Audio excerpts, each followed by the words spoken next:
Pasado ang mga pasaherong ito habang binabagtas ang isla ng Tubig Indangan sa Tawi-Tawi.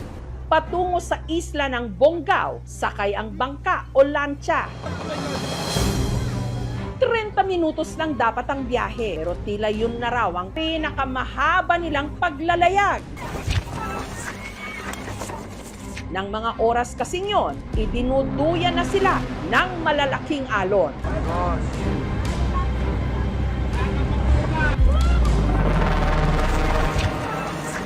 Traumatic talaga. Naisip ko 50-50 na talaga kaming mabuhay pa.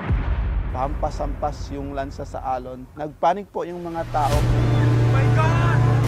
Hanggang nagpanik at nag-iyakan ng mga sakay.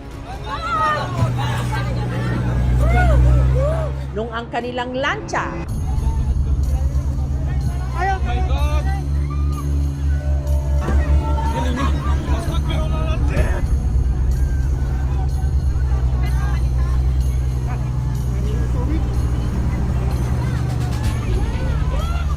unti-unti nang tumagilid.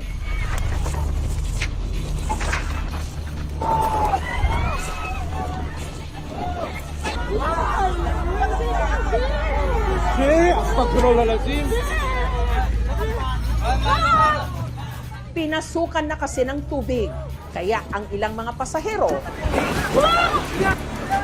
naglundagan na sa dagat.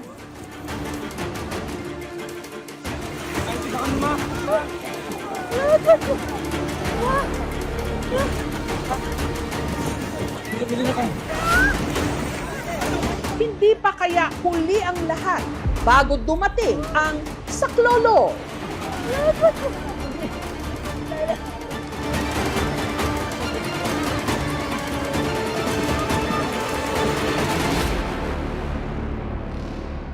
Kwento ng pasaherong si Dutch, pasado alas 7 ng umaga nitong Lunes, nang tumulak ang lancha mula sa isla ng Manok Mangkao.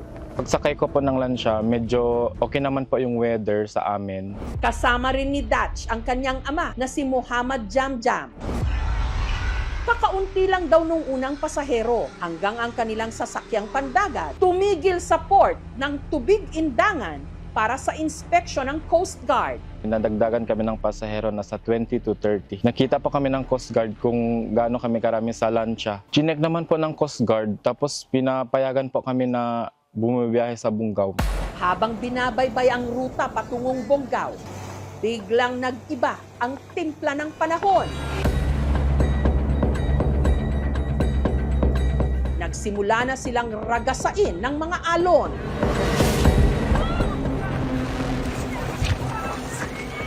Yung isang crew po, sabi niya, lahat yung mga pasahero dapat pumunta na kayo sa likod. May nararamdaman na po akong kaba doon, sabi ko, ala, hindi na to safe. Hanggang sa ang makina ng lancha tuluyan ng pinasukan ng tubig. Tapos nakita ko na yung mga ibang pasahero nagpapanik.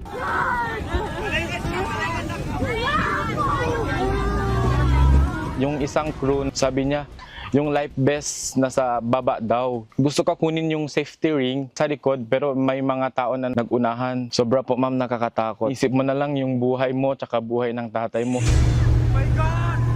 Sina Dutch sinubukang umakyat sa taas ng lancha.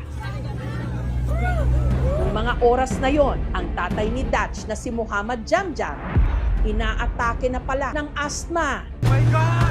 Dahil patuloy nang nilalamon ng tubig ang bangka. Sina Dutch napilitang tumalon sa dagat.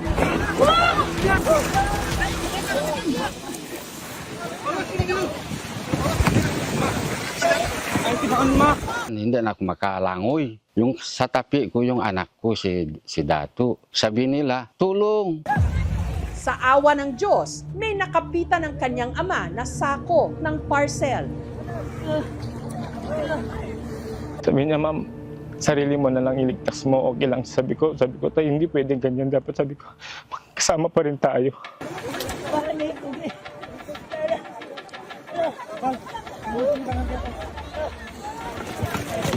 Mabuti na lang at ang isang pasaherong sakay din ng lancha nagawa na palang makatawag sa kaanak nito para manghingi ng rescue. Tinawagan ko po yung WASAR team namin para ma-inform sila at ma-alert.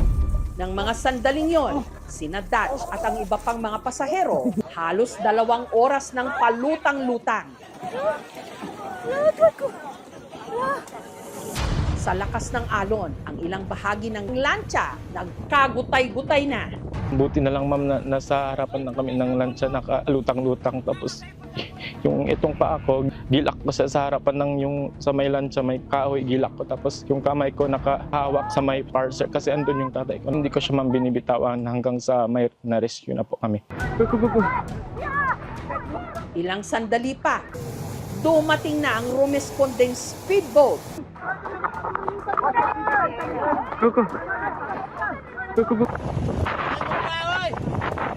At isa-isa nang naiahon ang mga pasahero. Hello!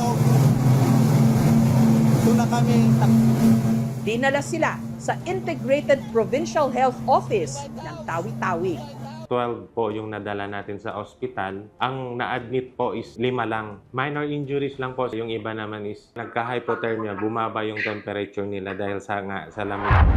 Isa sa mga na-admit sa ospital, ang 35 anyos na si Alcaber. Parang na-shock po ako doon that time. Yung tinang naubos yung lakas, masakit na yung paa, yung kamay. Saka parang marami rin na inom na tubig dagat. Mawala na talaga ng pag-asa mo. Kung baka ito na hindi ko na makita yung pamilya ko. Ayon sa inisyal na investigasyon ng Provincial Disaster Risk Reduction Management Office, bukod sa lakas ng alon, overloaded din ang bangka. 53 lang ang seating capacity nito. Pero ang mga sakay, kasama na ang mga tripulante, umabot ng 94 o halos 100 na. That time lang sir, dahil sa storm na Ada. Yun po yung naging isang mga dahilan kung bakit lumaki yung alon at yung current din ng dagat sir, malakas. May kalumaan na rin daw ang lancha, kaya hindi nito kinaya ang malakas na alon. Kahit sinabihan na sila ng Coast Guard, dumiretso pa rin sila. Ayon sa Philippine Coast Guard, kasalukuyan silang nagsasagawa ng investigasyon ukol sa mga aligasyon ng kakulangan ng life jacket at sa pagpapahintulot nito na lumayag ang nasabing lancha. Iginiit din nilang kung sakaling mapatunayan na nagkaroon ng kapabayaan ang kanilang mga kawani, magpapataw sila ng kaukulang parusa.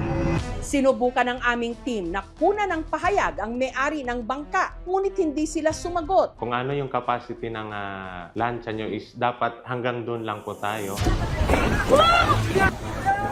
Sa ilalim ng Article 365 ng ating Revised Penal Code, maaaring makasuhan ang mga ito ng reckless imprudence resulting to physical injuries and damage to property. Maraming mga circulars na kung saan ay binibigay ang tamang standard at kung hindi ito masusunod, maaaring magresulta ng suspensyon ng kanilang lisensya sa pag-ooperate at maaari din silang papagbayarin ng hindi lumalagpas ng 50,000 pesos. Wala naman ako balak ma'am na magsampa ng kaso kasi ma'am, ligtas naman po kami ma'am mag-ama. Wala naman po siguro tayong ma-blame. Aksidente yung nangyari.